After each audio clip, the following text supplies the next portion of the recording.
අම්මෝ ලොකු කන්දක් පල්ලට පැන්නා. ජාතකයේ අවුස්සද්දි ගාම්භීර ගෞරවනීය වචන එකෙල්ලෙම මතක් වෙන්නේ නැති වුණාට සමහර තැන්වල ජාතක එකතු වුණාම සමහර ගොන් වහන්සේලා වගේම උන්වහන්සේලාත් මේකට කිව්වේ ජාතක පොත් වහන්සේ කියලා. මේ ජාතක පොත් වහන්සේට පොඩි ගෞරවයක් සහ බැති බවක් තිබිච්ච නිසා තමයි කවුරුත් එකතු වෙලා ගොන් වහන්සේලා උන්වහන්සේලා හැමෝම මේකට ජාතක පොත් වහන්සේ කිව්වේ. ජාතක පොත් වහන්සේ ගැන මතක් වෙනකොට අපිට විභාගයේදී කිසියම් ප්‍රශ්නයක් අභිමුව ආවොත් ඒකට නිවැරදි විචාර ප්‍රශ්නයක් උදෙසා සකස් කරන උත්තරයකට අපි කිසියම් පෙළගැස්මක් හදාගන්න ඕන. අපේ ලෑස්තිය ජාතක පොතේ උම්මග්ග ජාතකයේ සතර කම්මන්ත්‍රණයෙන් ඔයාගෙන් අහන ප්‍රශ්නයකට නිසි විදියට කොහොමද උත්තරයක් ලියන්න කියලා පෙළගස්සන්න. ලෑස්ති වෙන්න. ගන්න කොලයක් ලියා ගන්න ප්‍රශ්නය. ජාතක කතා කරුවා තම කතා නිර්මාණය කිරීමේදී භාෂාව යොදාගත් ආකාරය නිදසුන් සහිතව විවරණය කරන්න. නැවතත් ජාතක කතා කරුවා ජාතක පොත රචනයේදී යොදාගත් භාෂාව නිදසුන් සහිතව විවරණය කරන්න. හොඳ භාෂාවකින් අපි ඉස්සරහට ඉගෙන ගමු කොහොමද ජාතකය ලියන්න ජාතක කතා කරුවා භාෂාව භාවිතාවට ගත්තේ කියලා. දන්න වංහුන් අපේ කන්නසාමි රාජදේවන්. අපි යන්නේ ජාතක කතා පොතේ ජාතකය හොයන්න. මොකද අපිට ජාතක කතා පොතේ ජාතකය හොයාගන්න වෙන්නේ ප්‍රශ්නයකට අපි පටන් ගන්න කලින් පොඩි ප්‍රවේශයක් ගන්නවා. ඒ ප්‍රවේශයේදී අපිට සිද්ධ වෙනවා ජාතක කතා පොතේ ජාතකය ගැන පොඩි විස්තරයක් කරන්න. ජාතක කතා පොත ජාතක පොත් වහන්සේ කියලා කිව්වා වගේම සමහර වෙලාවට කෙනෙක්ට හිතෙන්න පුළුවන් ජාතක පොත වනාහි බොරුවේ උපත කියලා. එහෙම කිව්වම් පොඩක් තිගැස්සෙන්න පුළුවන්. ගෞරවයෙන් මේම ජාතක පොත ගැන කතා කරන සංස්කෘතියක් තියෙනකොට කොහොමද ජාතක පොත බොරුවේ උපත වෙන්නේ කියලා. ජාතක පොතේ කතා ගාන අපි සාමාන්‍යයෙන් කියන්නේ 550 ජාතක පොත කියලා. ගාන වරද්දලා ලියුවම ඒකට අපි කියන්නේ බොරු කියනවා කියලා. ඇත්තටම ජාතක පොතේ තියෙන කතා ගාන තමයි 547යි. ඒ කියන්නේ මේක වටේලා දාලා තියෙන්නේ. එහෙම බැලුවොත් ජාතක පොත පටන් ගන්නෙම නමෙන්ම බොරු කියලා. ওই ජාතක පොතේ තියෙන ලස්සන ජාතක කතාවක් ඒකට කියන්නේ සස ජාතකය කියලා. සස කියන්නේ හාවට හිතන්න එපා නිකන් අපි කැරට්ටල කන හාවෝ කියලා සමහර අය කිව්වට ඔය සස ජාතකයේ ඉන්න හාවා හඳට ගිහිල්ලා හඳේ ඉන්නවා කියලානේ කියන්නේ. ඔය NASA ආයතනයෙන් නීල් ආම්ස්ට්‍රෝන් හඳට ගිහිල්ලා හඳ මත පාතපපු වෙලාවේ ඔය හාවගේ නැට්ට පෑගිලා ඌට ඌයි කියුණා කියලාත් NASA ආයතනයේ වාර්තාවක තියෙනවා කියලා කියනවා. මම දන්නේ නැහැ ඉතින් NASA ආයතනයේ බොරු කියනවාද එහෙම නැත්නම් ජාතක පොත බොරු කියනවාද කියලා. කොහොම නමුත් ඔවැනි දේවල් ජාතක පොතේ අන්තර්ගත වෙලා තියෙනවා. සත්තු කතා කරනවා, ගිරව් කතා කරනවා, එතකොට අලි කතා කරනවා, වටුවෝ කතා කරනවා. අපි එහෙම සත්තු කතා කරන දැකපු සක්වල තාම දැකලා නැහැ. හැබැයි ඩොක්ටර් ඩෝලිටල් එපික් ශ්‍රෙක් නේ ශ්‍රෙක් වගේ ඒ වැදී අපි දැකලා දිනවා සත්තු කතා කරනවා. ඒවට අපි කියන්නේ ෆැන්ටසි. මේ ෆැන්ටසි සිනමාව වගේ ජාතක පොතත් ඒ කාලේ ෆැන්ටසි කතා කියලා කියමුකෝ. හැබැයි වැදගත් වෙන්නේ ඕක ඇතුලේ තියෙන ආදර්ශ. අපි එකක් ඔන්න දන්න වංහුන් අතරට එකතු කරගත්තා. ඒ තමයි ජාතක පොතේ කතා ගන්න හරියටම 547යි. හරියටම 547යි. මේ ජාතක පොත ලියන්නේ කවුද? හරියටම නිශ්චිත කෙනෙක් නැහැ. දැන් නම් නිකන් බෝක්කුවක් හදුවත් අන්න හරිය බෝක්කුවක් තියෙනවා. සමහරට ඒක දිහා බැලුවම ඒකේ බෝඩ් එකක් ගහලා තියෙන්න පුළුවන් ගෝඨාභය විසින් ප්‍රතිස්ථාපනය කරන ලද බෝක්කුවක් කියලා. නමුත් මේක ඇත්තටම කවුරුත් නමක් සඳහන් කරලා නැහැ. ජාතක පොත රචනා කරේ කවුද කියලා. නමුත් කතෘ මණ්ඩලයක් විසින් මේ ජාතක පොත රචනා කරා කියලා අපේ සාහිත්‍ය ඉතිහාසය පිළිගන්නවා. කතා 547කින් සමන්විත කතෘ මණ්ඩලයක් විසින් රචනා කරපු ජාතක පොත වීරසිංහ පතිරාජ කියන ඇමතියෙකුගේ ආරාධනයෙන් ලිව්වා කියලා තමයි කියන්නේ. වීරසිංහ පතිරාජ කියන ඇමතියාගේ ආරාධනයෙන් ලියපු 550 ජාතක පොත ලියවෙන්නේ 14 වෙනි සියවසේ කුරුණෑගල යුගයේ. 14 වන සියවසේ කුරුණෑගල යුගයේ.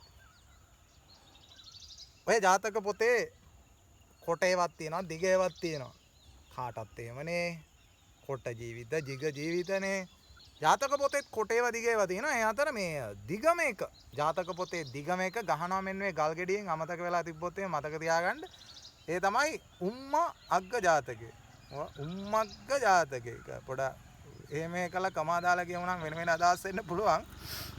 උම්මග්ග ජාතකය. හරි උම්මග්ග ජාතකය. ඒ උම්මග්ග ජාතකයේ කොටසක් තමයි සතර කම්මන්තරණය කියලා ඔයාට ඔය දීලා තියෙන්නේ. හරි ඔන්න දැන් මම සෑහෙන ප්‍රමාණයක් ඔය කරුණු මතක තියාගන්න ඕනේ. 14 වන සියවසේ කුරුණෑගල යුගයේ රචනා කරන ලද්දක් වීරසිංහ පතිරාජ ඇමතියාගේ ආරාධනාවෙන් ලියන ලද්දක් කතෘ මණ්ඩලයක් විසින් රචිත බව පිළිගන්න ලද්දක් කතා 547කින් සමන්විත වෙනවා. ඒකේ දිගම කතාව උම්මග්ග ජාතකය. උම්මග්ග ජාතකයෙන් තමයි සතර කම්මන්තරේ උපුටලා අරන් තියෙන්නේ. එහෙනම් අපි කතා කරන්න යන්නේ ඒ සතර කම්මන්තරෙන් වාට දීලා තියෙන කොටසේ භාෂාව භාවිතාවට ගත්තේ කොහොමද කියලා. දැන් ඔන්න පළවෙනි කෑල්ල හරි. පළවෙනි කොටස හරි. පළවෙනි කෑල්ල කිව්වම වෙන වෙන දේවල් හිතන්න එපා. පළවෙනි කෑල්ල හරි. ඒක අපි හදාගන්න මෙන්න මේව. කොහොමද? උම්මග්ග ජාතකය කුරුණෑගල යුගයේ 14 වෙනි සියවසේ ලියවෙන ලද්දකි. කතෘ මණ්ඩලයක් විසින් රචිත බව පිළිගනි. කතා 547කින් සමන්විත වේ. ජාතක පොතේ දීර්ඝතම කතාව උම්මග්ග ජාතක කතාවයි. සතර කම්මන්තරණේ උම්මග්ග ජාතකයෙන් උපුටා ගන්නා ලද්දකි. උම්මග්ග ජාතකයේ භාෂාව භාවිතයට ගත් ආකාරය පහත නිදසුන් මගින් මෙලෙස විවරණය කළ හැකියි. දැන් ඕක මට ආයි කියන්න බෑ. කියන්නකොත් ගහන මේ ගලෙන්. ඒ නිසා ආපස්සට අරගෙන හරි ඔය ප්‍රවේශය. ඔන්න ප්‍රශ්නේ ප්‍රවේශය. ඒක ඔයා නැවත නැවත බලලා හරි ලියා ගන්න. රයිට් ඔතන ඉඳලා අපි යන් උදාහරණත් එක්ක කතා කරන්න කොහොමද භාෂාව භාවිතාවට ගත්තේ කියලා. මම එතනින් නැගිටලා භාෂාව ගැන දාන්න මං යනවා වෙන කොහේ හරි තැනකට. මගේ හද මඩල මල් යහනකි ප්‍රභාවති. ඔබේ හද මඩල කටු යහනකි ප්‍රභාවති. කටු යහනේ ඉන්නට බෑ ප්‍රභාවති. මල් යහනෙන් බැස ඵලයන් ප්‍රභාවති. එහෙම කියන ගමන් මං ගලෙන් පල්ලම් බැස්සා. ඉතින් මේ භාෂාව ගැන කතා කරන්නනේ මම එන්න කිව්වේ මාත් එක්ක. පොඩ්ඩක් අපි කතා කරමු භාෂාව. භාෂාව ගත්තම කෙනෙක්ට පාවිච්චි කරන්න පුළුවන් විදග්ධ භාෂාව. තව කෙනෙක්ට පුළුවන් සුද්ධ සිංහල බසක් පාවිච්චි කරන්න. තව කෙනෙක්ට පුළුවන් මිශ්‍ර සිංහල බසක් පාවිච්චි කරන්න. තවත් කෙනෙක්ට ඕනි නම් පුළුවන් ජනවහර පාවිච්චි කරන්න. එතකොට මේ ජාතක කතාකරුවා මොන වහරක්ද භාවිතාවට ගත්තේ? ජාතක කතාකරුවා භාවිතාවට ගත්තේ මොන බස් වහරක්ද? විදග්ධ බස් වහරක්ද? සුද්ධ සිංහල බස් වහරක්ද? එහෙම නැත්නම් ගමි ජන බස් වහරක්ද? එහෙම නැත්නම් මිශ්‍ර සිංහල බස් වහරක්ද?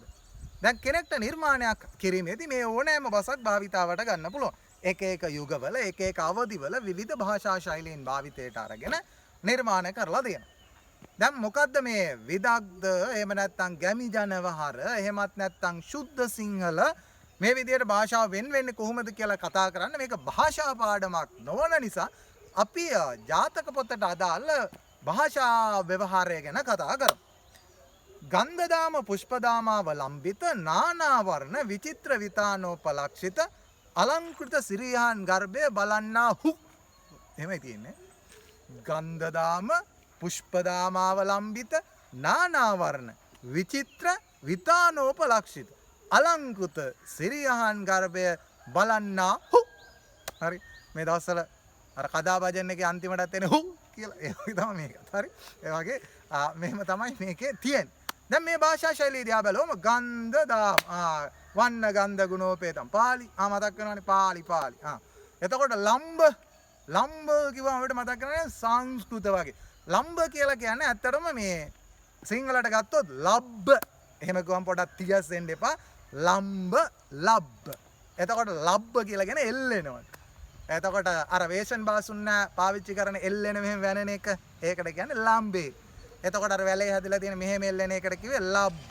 එතකොට ලම්බකව ඉරක් අඳින්න කිව්වම අපි මෙහෙම පල්ලෙහාට එල්ලන්නේ නැඳින්. ලබු ගෙඩේට එල්ලෙන නිසා තමයි ලබ්බ කිව්වේ. ඉතින් පස්සේ කාලෙක එල්ලෙන හැම එකටම ලබ්බ කිව්වට ඇත්තටම ගස් ලබ්බ ඕ වගේ ඒවා තමයි අපි කතා කරේ. ඒක ලබ්බ කියන එල්ලෙනවා. එතකොට ගන්ධදාම පුෂ්පදාමාව ලම්බිත අපිට එන සංස්කෘත වචන. ගන්ධදාම පුෂ්පදාමාව ලම්බිත නානා වර්ණ විචිත්‍ර විතානෝපලක්ෂිත. මේක ඇතුලේ තියෙනවා සිංහල, පාලි, සංස්කෘත ඔක්කොම. ඒ කියන්නේ මේක මික්ස් එකක්. එහෙනම් ජාතක කතා කතුවරයා පාවිච්චි කරලා තියෙනවා මොකද්ද? මිශ්‍ර සිංහල වස්වහරක්. පාලි සංස්කෘත මිශ්‍ර සිංහල වස්වහරක්.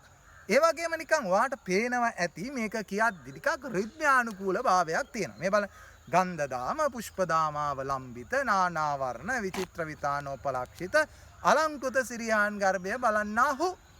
මේකට අපි කියනවා වෘත්ත ගන්ධීය ශෛලිය කියලා. එහෙනම් අපි අවසානයේ නිගමනයකට එනවා ජාතක කතා කතුවරයා භාවිතාවටගත් භාෂා ශෛලිය තමයි පාලි සංස්කෘත මිශ්‍ර වෘත්ත ගන්ධීය භාෂා ශෛලියක්. අන්න අපි ලියනවා ජාතක කතා කරුවා භාවිතයටගත් භාෂාව පාලි සංස්කෘත මිශ්‍ර සිංහල වස්වහරක්. ඒකට ගත හැකි උදාහරණය තමයි ගන්ධදාම පුෂ්පදාමාව ලම්බිත කියලා මා කලින් කී කොටස. පාට පුළුවන් එක පොතේ highlight කරගන්න. right. ඔන්න දැන් අපි පළවෙනි කොටස නිමා කරනවා මෙන්න මේ විදිහට.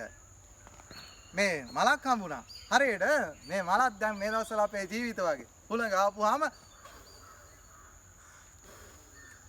ඔන්න ඒ විදිහට ගසාගෙන යනවා. කොහේ යනවද කියලා හිතා ගන්න බැරුව. මල් වගේ තිබිච්ච අපේ ජීවිත මෙහෙම පාවෙයි කියලා අපි කවද්ද හිතුවේ. බොහොම ස්තුතියි මෙන්න මන්ද අපේ රටේ පාලකයන්ට. අපි පළවෙනි කොටස හදා ගන්නවා. කොහමද? කේවට්ට බමුණා උදෑසන අවදිව තම සිරියහන් ගර්භයේ දෙස බලයි. තම සිරියහන් ගර්භයේ අසිරිය දකින කේවට්ට බමුණාගේ සිතුවිලි කතුවරයා මෙලෙස විවරණය කරයි. ගන්ධදාම පුෂ්පදාමාව ලම්බිත නානා වර්ණ විචිත්‍ර විතානෝපලක්ෂිත අලංකృత සිරියහන් ගර්භය බලන්නාහු. 66 99ට ගැහුවා. යටින් ගැහුවා. එම අවස්ථාව නිරූපණය කිරීම සඳහා කතුවරයා පාලි සංස්කෘත මිශ්‍ර මිශ්‍ර සිංහල බස්වාරක් භාවිතයට ගෙන ඇත.